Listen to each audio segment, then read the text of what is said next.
الله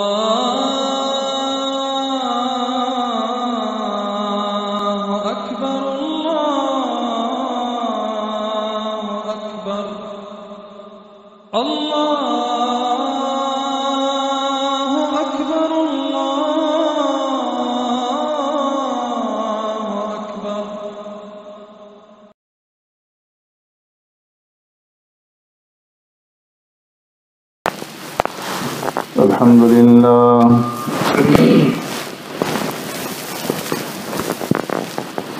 الحمد لله نحمده ونستعينه ونستغفره ونؤمن به ونتوكل عليه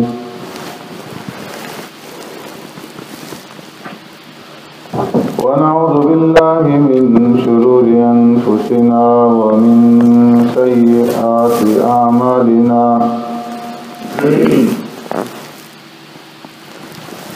من يهده الله فلا مضل له ومن يضلله فلا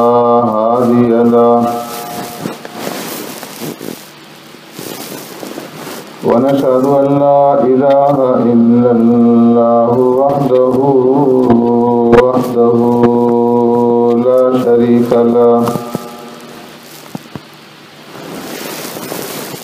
ونشهد أن سيدنا ونبينا ومولانا محمدا عبده ورسوله أرسله الله إلى كافة للناس بشيرا ونذيرا وداعيا إلى الله بإذنه وسراجا منيرا.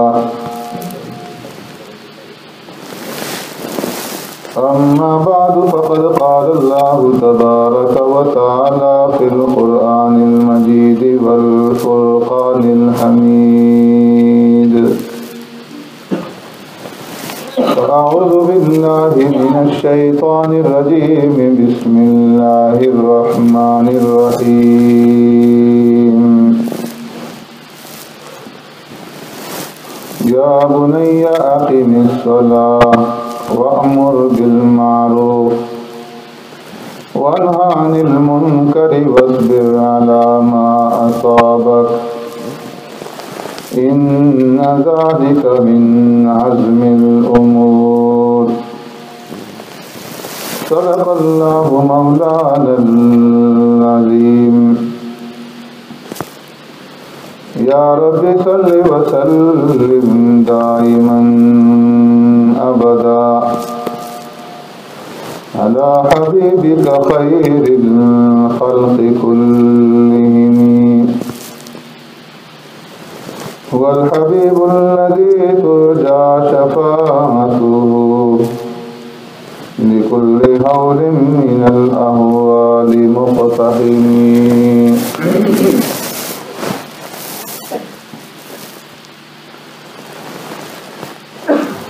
میرے محترم دوستوں، بزرگوں، بھائیوں،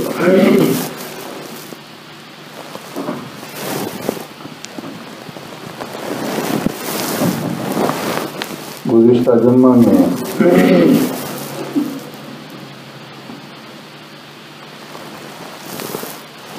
آپ حضرات کے سامنے عرض کیا تھا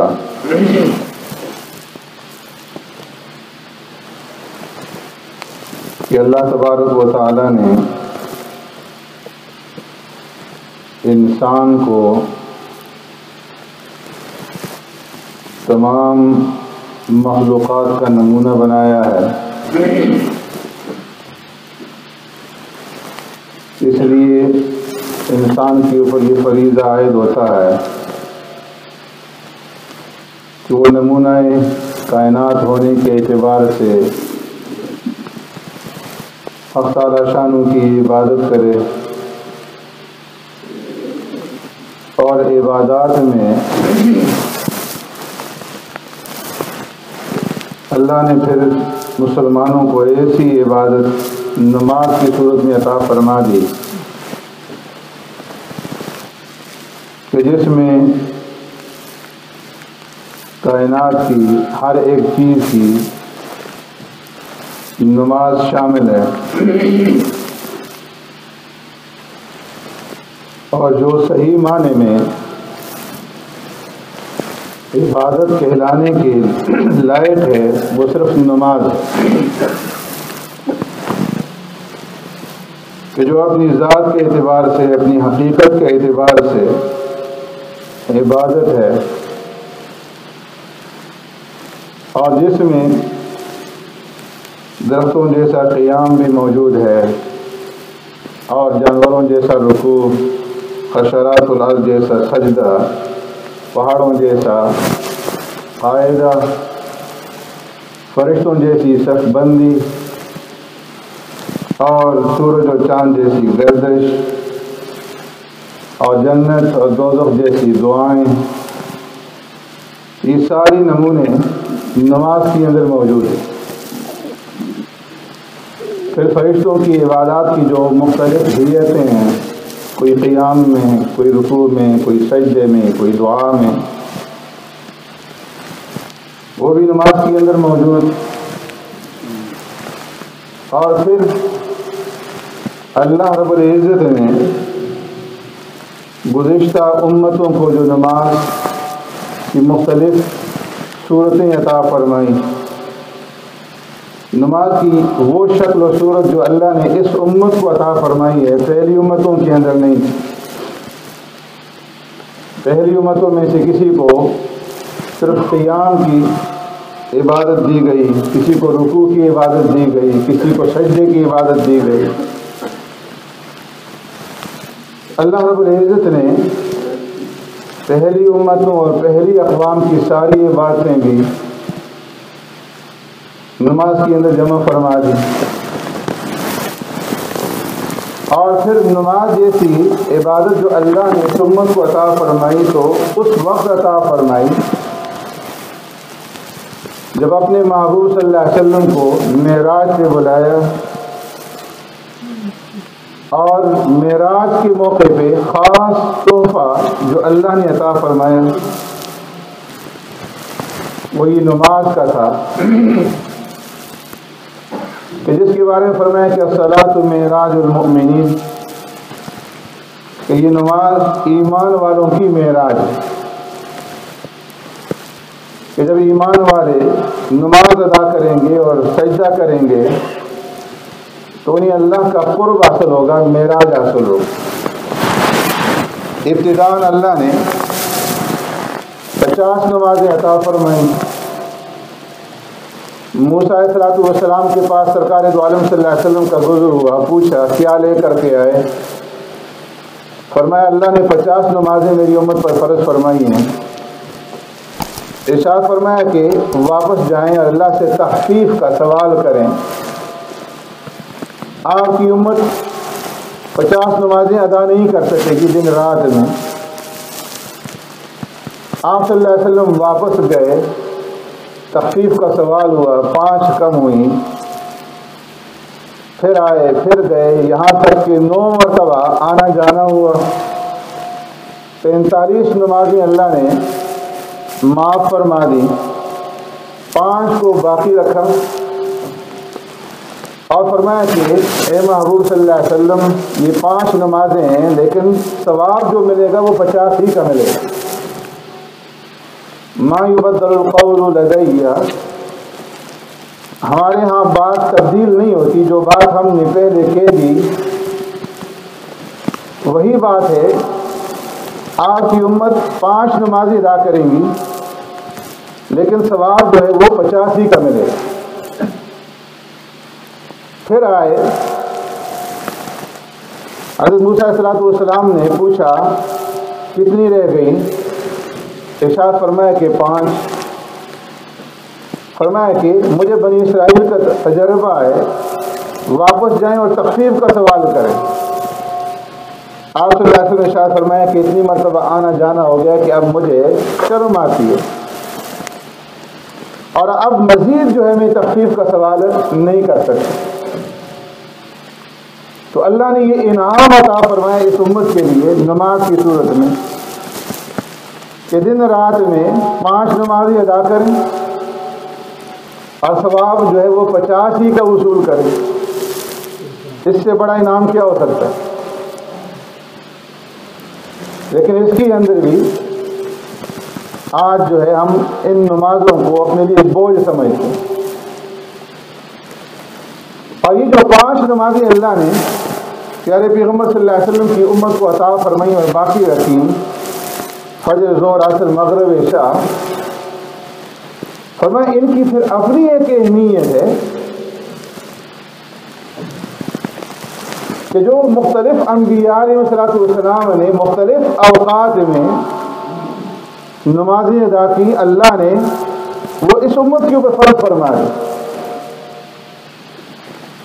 فجر کی نماز جو ہم صبح کے وقت ادا کرتے ہیں، جس میں 2 فرض ادا کیے جاتے ہیں، یہ 2 فرض میں سب سے پہلے حضرت آدم علیہ السلام نے ادا کی۔ جب آدم علیہ السلام کو اللہ نے زمین کے اوپر اتارا، تو روایات میں آتا ہے کہ وہ رات کا وقت تھا اور گھٹاٹوپ اندھیرا جو ہے وہ چھایا ہوا تھا، کائنات کے اندر کوئی چیز نظر نہیں آ رہی۔ آدم علیہ السلام کو سخت پریشانی ہوئی، جنت کی چاندنا اور جنت کی روشنی سے نکل کر کے آئے تھے کہ اگر یہ دنیا اس قدر تاریک ہے، اس میں اس قدر اندھیرا ہے، تو زندگی کیسے گزرے گی؟ تو پریشانی ہوئی، اور کچھ وقت گزرنے کے بعد جب صبح کا اجالا نمودار ہونے لگا اور صبح کی روشنی پھیلنے لگی، تو آدم علیہ السلام کی جان میں جان آئی، اور اس وقت سورج شروع ہونے سے پہلے آدم علیہ السلام نے 2 رکعت نماز شکرانے کی ادا کی۔ ایک رکعت اس بات کے شکرانے میں ادا کی کہ رات کی اندھیری چلی گئی، اور دوسری رکعت اس شکرانے میں کہ دن کا اجالا اور دن کی روشنی جو ہے وہ اللہ نے نمودار کر دی۔ تو اللہ کو پیارے پیغمبر صلی اللہ علیہ وسلم کی امت کے اوپر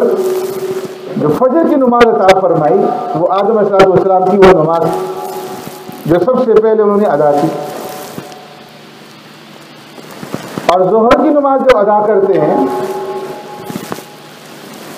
فرمایا کہ یہ سب سے پہلے حضرت ابراہیم علیہ السلام نے ادا کی۔ اللہ نے امتحان لیا بیٹا ذبح کرانے کا، اور ابراہیم علیہ السلام اس امتحان میں کامیاب ہو گئے، اور جس وقت کامیاب ہوئے تو اس وقت ابراہیم علیہ السلام نے 4 رکعت جو ہے وہ شکرانے کی ادا کی۔ یہ ظہر کا وقت تھا کہ جب ابراہیم علیہ السلام نے 4 رکعتیں ادا کی، پہلی رکعت اس شکرانے میں ادا کی کہ اے اللہ تیرا شکر ہے، تو نے میری مدد فرمائی اور اس امتحان میں کامیابی عطا فرما دی۔ تو اس امتحان کی کامیابی کے شکرانے میں پہلی رکعت ادا کی، اور دوسری رکعت اس شکرانے میں ادا کی کہ اللہ تو نے اسماعیل کے بدلے میں جنت سے مینا بھیج دی، یہ بھی انعام تھا۔ تو اس انعام کے شکرانے میں دوسری رکعت ادا کی، اور تیسری رکعت جو ہے ابراہیم علیہ السلام نے شکرانے میں ادا کی کہ اللہ نے انہیں ایسا بیٹا عطا فرمایا کہ جو حلیم ہے، بردبار ہے، صابر ہے، کہ جو اس امتحان میں کامیابی کے اندر ابراہیم علیہ السلام کا ممید اور معاون ثابت ہو۔ تو اس شکرانے میں کہ اللہ اگر آپ نے مجھے یہ صابر بیٹا عطا نہ فرمایا ہوتا تو میرے لیے اس امتحان میں کامیابی جو ہے وہ مشکل ہے۔ تو اس شکرانے کے اندر تیسری رکعت ادا کی، اور چوتھی رکعت اس شکرانے میں کہ اللہ نے براہ راست اس وقت ابراہیم علیہ السلام کو خطاب کیا، وَنَادَيْنَاهُ أَن يَا إِبْرَاهِيمُ قَدْ صَدَّقْتَ الرُّؤْيَا إِنَّا كَذَلِكَ نَجْزِي الْمُحْسِنِينَ۔ ہم نے آواز دی ابراہیم آپ نے اپنا خواب سچ کر دکھلایا، ہم یوں ہی بدلہ دیا کرتے ہیں نیکوکاروں کو۔ اللہ کو ابراہیم علیہ السلام کی یہ نماز ان 4 رکعت کا ادا کرنا اس قدر پسند آیا کہ آپ صلی اللہ علیہ وسلم کی امت کے اوپر یہ رکعتیں فرض کر دیں ظہر کے اندر، اور عصر کے وقت جو 4 رکعت نمازیں ہم ادا کرتے ہیں، فرمایا وہ سب سے پہلے حضرت یونس علیہ السلام نے ادا کی کہ جب مچھلی کے پیٹ میں گئے اور کئی اندھیریوں کے اندر تھے، مشکلات کے اندر تھے، رنج اور مصیبت کے اندر تھے، فنادیٰ فی الظلمات اللہ الہ الا انت سبحانک انی کنت من الظالمین۔ ان اندھیریوں کے اندر، ظلمات کے اندر، تاریکیوں کے اندر یونس علیہ السلام نے اللہ کو پکارا، اللہ الہ الا انت، اے اللہ تیرے سوا کوئی معبود نہیں، تیری ذات پاک ہے، مجھ سے قصور ہو گیا، معاف فرما دے۔ فاستجبنا له ونجیناہ من الغم وکذالک ننجی المؤمنین۔ اللہ فرماتے ہیں کہ ہم نے ان کی پکار کو سنا، ان کی دعا کو قبول کیا، اس غم سے انہیں نجات دی، اور یوں ہی ہم ایمان والوں کو نجات دیتے ہیں۔ باہر آئے مچھلی کے پیٹ سے، 4 رکعت شکرانے کے ادا کیے کہ اللہ نے 4 قسم کی تاریکیوں اور ظلمات اور اندھیریوں سے انہیں نجات عطا فرمائی۔ مچھلی کے پیٹ کی تاریکی اور اندھیرا، سمندر کی تاریکی، رات کی تاریکی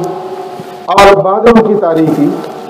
اس شکرانے میں 4 رکعتیں ادا کی، اور عصر کے وقت کی نماز اللہ نے پیارے پیغمبر صلی اللہ علیہ وسلم کی امت کے اوپر فرض فرما دی۔ مغرب کو جو 3 رکعتیں ادا کرتے ہیں، حضرت داؤد علیہ السلام نے سب سے پہلے ادا کی۔ اللہ کے پیغمبر گناہوں سے معصوم ہوتے ہیں، پاک صاف ہوتے ہیں، لیکن بسا اوقات کوئی ایسی بات سرزد ہو جاتی ہے جو خلاف ادب ہو، اللہ اس کے اوپر بھی ان کی تنبیہ کرتے ہیں، ان کی اصلاح فرماتے ہیں اور ان کو جھنجھوڑ دیتے ہیں تاکہ ان کی اصلاح ہو جائے خلاف ادب معاملے کے اوپر بھی۔ ایسے ہی کوئی معاملہ حضرت داؤد علیہ السلام سے ہوا، اور پھر اس کے بعد داؤد علیہ السلام آگاہ ہو گئے کہ میرے رب نے یہاں پر مجھے آزمایا ہے، تنبہ ہوا، فخر راکعا واناب، فوراً سجدے کے اندر چلے گئے،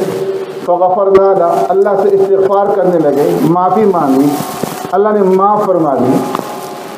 شکرانے کے طور پر 4 رکعت کی نیت کی، 3 رکعت ادا کی تو گریہ طاری ہو گئے، اور اس قدر رونے لگے، اس قدر روئے کہ 4تھی رکعت کا ادا کرنا محال ہو گیا، اور 3 رکعت ہی کے اوپر سلام پھیرنا پڑا۔ اللہ کو ان کی یہ 3 رکعت اس قدر پسند آئی کہ پیارے پیغمبر صلی اللہ علیہ وسلم کی امت کو مغرب کے اندر کی یہ 3 رکعتیں ادا فرمائیں، اور عشاء کی 4 رکعتیں فرمایا کہ سب سے پہلے حضرت موسیٰ علیہ السلام نے ادا فرمائی۔ جب مدین سے چلے مصر کی طرف 10 سال کے بعد، اہل و عیال ساتھ تھے، اور بیوی جو ہے وہ امید سے تھی، بیماری کے اندر تھی، اب لمبا سفر تھا، موسیٰ علیہ السلام کو کئی طرح کی پریشانی لاحق تھی، ایک تو لمبا اور طویل سفر ہے، کس طرح سے گزرے گا، بیوی بیمار ہے، اس کی بیماری کی فکر، اور اپنے بھائی ہارون علیہ السلام کی فکر، اور جہاں مصر کی طرف جا رہے ہیں وہاں فرعون کی حکومت جو ظالم ہے اور آپ کا مخالف ہے، اس کی فکر، اور پھر چلتے چلتے راستہ بھی بھول گئے، راستہ گم ہو گیا، وہ الگ فکر۔ اب رات کا وقت ہے، اندھیری ہے، اور ٹھنڈی راتیں ہیں، برفانی رات ہے، بیوی کو درد ذہن شروع ہو گیا۔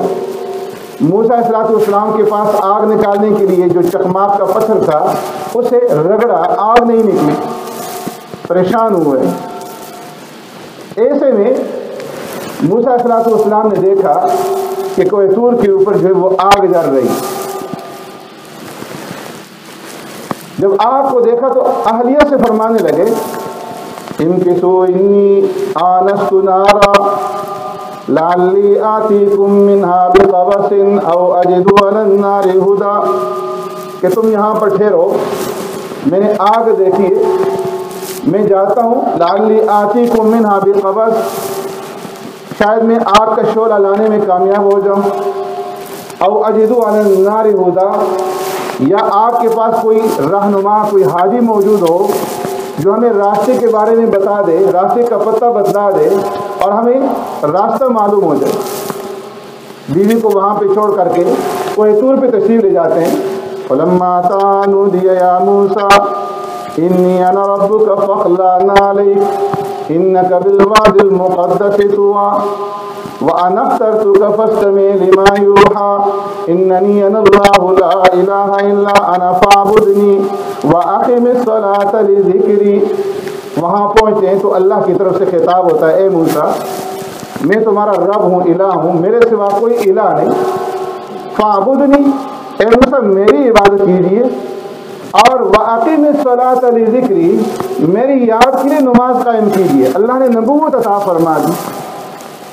تو اس وقت موسیٰ علیہ السلام نے 4 رکعت نماز ادا کی شکرانے کے طور پر کہ اللہ نے چاروں قسم کے غم سے نجات عطا فرما دی۔ جب اللہ سے ہم کلامی ہوئی سارے غم دور ہو گئے اور اللہ نے نبوت بھی عطا فرما دی، پریشانیاں دور ہو گئیں۔ تو وہ عشاء کے وقت، رات کے وقت جو موسیٰ علیہ السلام نے 4 رکعت نماز ادا کی، اللہ نے وہ 4 رکعت اس امت کو عشاء کی صورت میں عطا فرما دی۔ سبحانک اللہم وبحمدک نشہد ان لا الہ الا انت نستغفرک ونتوب الیک۔